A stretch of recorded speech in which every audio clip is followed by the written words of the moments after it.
In February of 1862, while the armies back east were still developing themselves with training and planning strategy, the armies of the west began moving. With the Union side trying to push Johnston out of western Kentucky and western Tennessee to control access of the vital Mississippi River, Grant was ordered to take out the center part of Johnston's line, trying to secure the Tennessee and Cumberland rivers, major access points into Nashville in the heart of the Confederacy. Today on Tabletop History, we regain the first major battle of the West, Fort Donelson, the battle that led to Ulysses S. Grant and his rise to fame in the United States. Our two sides today will be led by Ulysses S. Grant on the Union side, with 3 divisions under his command. For the Confederates, 2 different armies. One, John B. Floyd, who is defending Fort Donelson itself, is assisted by Pillow, who is pushed back by Grant into Fort Donelson. Historically, we saw defensive positions set up similar to what we have here, but for our game today, we will be taking history into our own hands. As our 2 players set up sides, we see their layout with a generally widespread formation by both sides.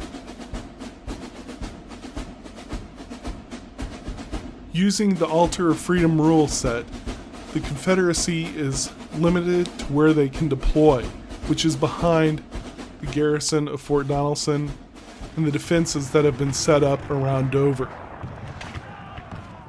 As both sides set up and determine who has turn initiative, the Union will move first.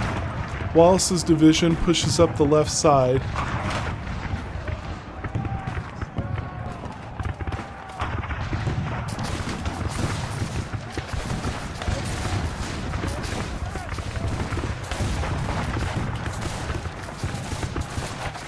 One of the interesting things that Altar of Freedom does for this battle is that due to Ulysses S. Grant's limited appearance on the board itself, he doesn't arrive until after turn 6, Union divisions do not have the same mobility that they might have otherwise. They are limited by dice rolls, and this is something that will be a factor for the Union side early in this game.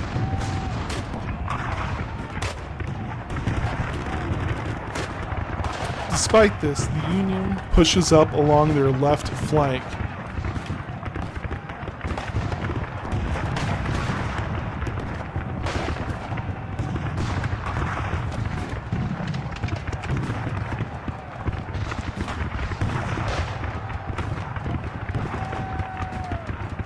While largely just a positioning move for turn 1, there has been some combat along the Pinery Road, which leads straight into Fort Donelson.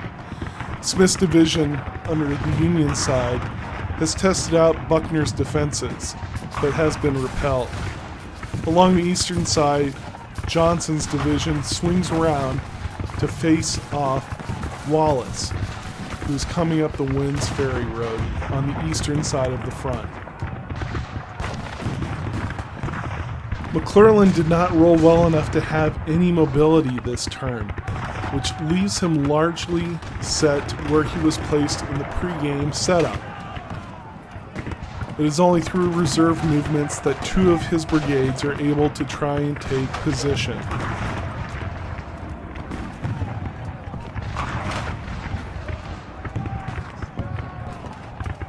As turn 2 begins, we see that the Union is poised to try and push past the Kelly farmstead, through the trees and into Fort Donelson itself. While on the eastern side, both sides line up in a fairly traditional and historical position.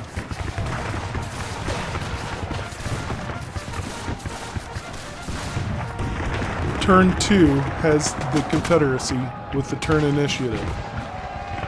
They test the western flank to try and push back Union forces there.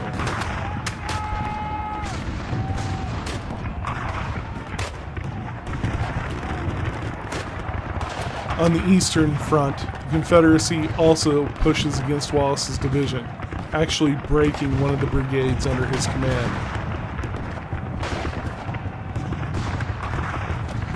While there is some success for Johnston here, we see that Pillow still is reserving some of his forces behind positions just to the south of Dover. One of the major factors for victory conditions here is who controls this eastern road. Historically, the Union was able to close this off and force the unconditional surrender of the Confederate garrison here. If that is possible today, the Union will achieve victory. If it is not, and the Confederates hold the escape route to the east, they will have victory conditions met.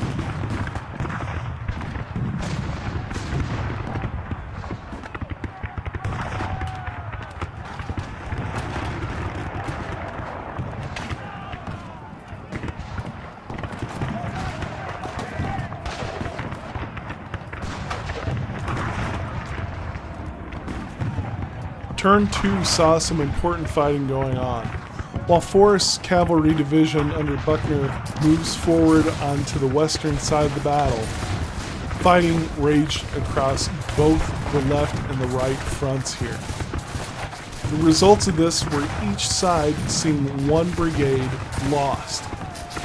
Cruft under Wallace for the Union was not able to rally, and Brown, under Buckner for the Confederacy, was not able to rally either.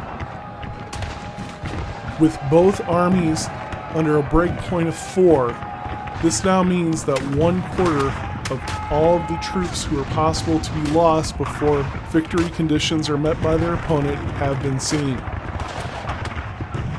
This intense battle is sure to see some more active fighting.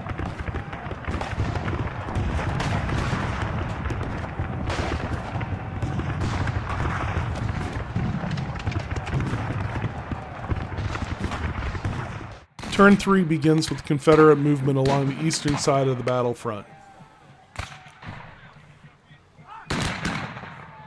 Johnson's division tries to position itself to take out what remains of Wallace's division. With Wallace already losing one brigade, he stands in a precarious spot at this point. However, fortunate dice rolling prevents this from going too much further. While he does suffer losses and is forced to retreat, none are as bad as having any brigades broken. To counter this, on the west side of the battlefield, Smith moves up his division to counter Buckner, to try and push back or defeat some of the forces here.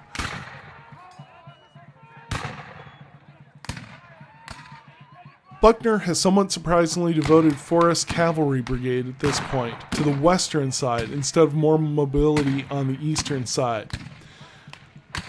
Smith makes him pay for this, breaking another Confederate brigade.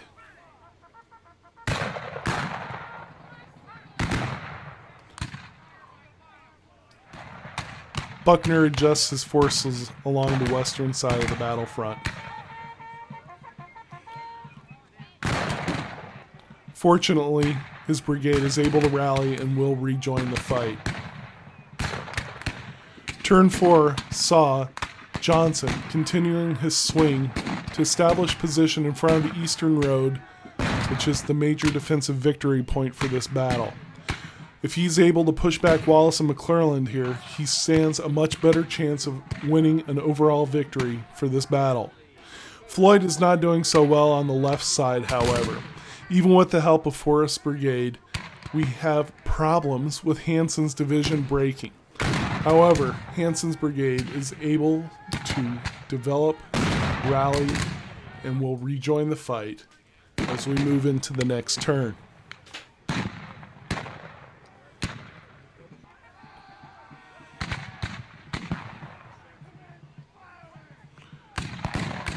As we hit the 9 o'clock hour for turn 4, the Confederates under Johnston continue their push along Wind Ferry Road.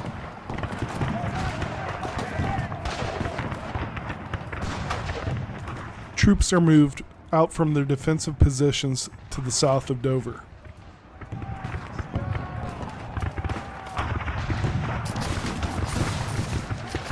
With this, they hope to combine forces to push the Union's army back even further into the forest and away from their major objective. However, Dice rolling for this turn has allowed McClellan to move his division. This enables him to react to the oncoming threat.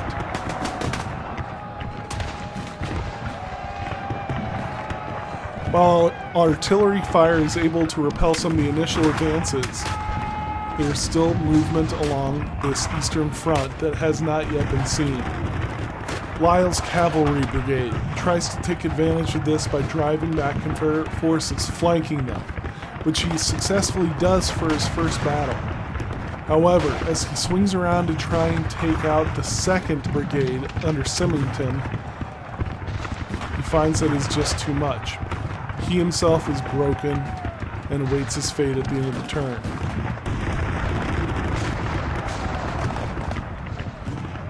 McClellan's ability to move during this round has definitely helped the Union side, especially as Pillow leaves his defensive entrenchments to try and take advantage of the immobility that the dice rolling has led. While Lyle tried to flank the Confederate defenses around the east side, it was somewhat successful, driving back Hindman, but then facing Simpton and becoming broken.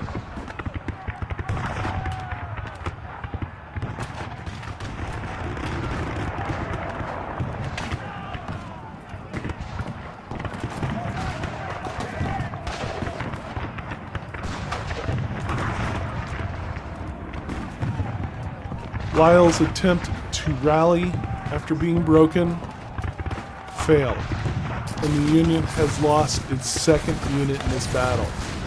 However, it may be enough help as it forces Johnson to retreat back to the eastern road and establish a different defensive position. Switching up the 1-2 punch between Pillow and Johnston seems to be the Confederate strategy at this point. If they are successful, then they should be able to hold the Union forces south of this eastern road, and in doing so, achieve one of the major victory points for this battle. Turn 5 sees Johnson repositioning his troops, trying to establish that foothold south of the road to hold their position. The combined divisions of Wallace and McClellan face this oncoming attack to try and repel these Confederate forces. One brigade is broken nearly immediately. This leaves the rest in a precarious situation. While some of them continue the advance, at this point, the better strategy seems to be to just hold their position and wait for the Union to try and attack them. However, on the western side of the battle, that ability is different, as they attempt to drive forward, pushing Smith further and further back towards the Union headquarters.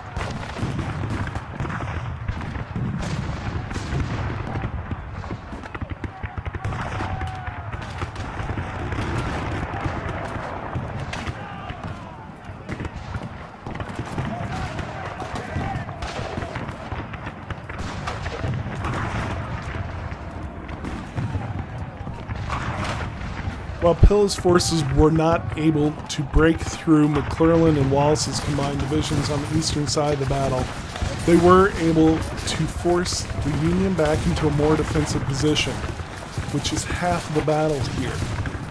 While there were significant losses, no units were entirely lost during this turn. Baldwin's brigade was able to rally itself and will be available for the rest of the battle.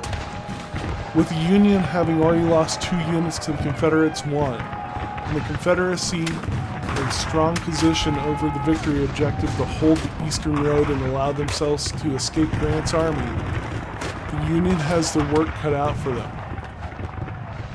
The battle has quite a ways left to go as we wrap up the morning part of the fighting. To see what happens, make sure you join us for part 2 of our reenactment of the Battle of Fort Donelson from February 1862. And be sure to check out our history recap of the battle itself on Tabletop History. We'll see you next time.